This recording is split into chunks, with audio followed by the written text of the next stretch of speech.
મિત્રો સ્વાગત છે આપનું પાયાના ગણિત આપણા વિડિયોમાં। આપણે આજે તટસ્થ સંખ્યા એટલે શું એ જાણીએ। તો સરવાળા માટે અને ગુણાકાર માટે તટસ્થ સંખ્યા હોય છે, પણ બંને માટે અલગ અલગ સંખ્યા હોય છે। સરવાળા માટેની તટસ્થ સંખ્યા છે ઈ 0 છે। એનો મતલબ કે 0 ને સરવાળામાં ઉમેરવામાં આવે અથવા તો 0 માં કોઈ રકમ અથવા તો કોઈ રકમમાં 0 ઉમેરવામાં આવે તો જેથી કરી અને એના જવાબમાં કોઈ ફરક પડતો નથી। ધારો કે 20 ની અંદર તમે શૂન્ય ઉમેરો તો જવાબ 20 નો 20 રહે। -65 માં શૂન્ય ઉમેરવાથી જવાબ -65 જ રહે છે। 0 માં 35 ઉમેરવાથી જવાબ 35 રહે છે અને 1/2 માં પણ 0 ઉમેરવાથી જવાબ 1/2 જ રહે છે। તો સરવાળા માટેની તટસ્થ સંખ્યા 0 છે।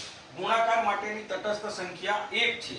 એટલે કે 1 વડે કોઈ સંખ્યાને ગુણવાથી અથવા તો કોઈ સંખ્યાને 1 વડે ગુણવાથી તેના જવાબમાં કોઈ ફરક પડતો નથી। એટલે કે 12 ને 1 સાથે ગુણવાથી જવાબ 12 આવે છે, 1 ને 25 સાથે પણ ગુણવાથી જવાબ 25 જ આવે છે, 3.5 ને 1 સાથે ગુણવાથી 3.5 અને 25.8 ને 1 સાથે ગુણવાથી જવાબ 25.8 આવે છે।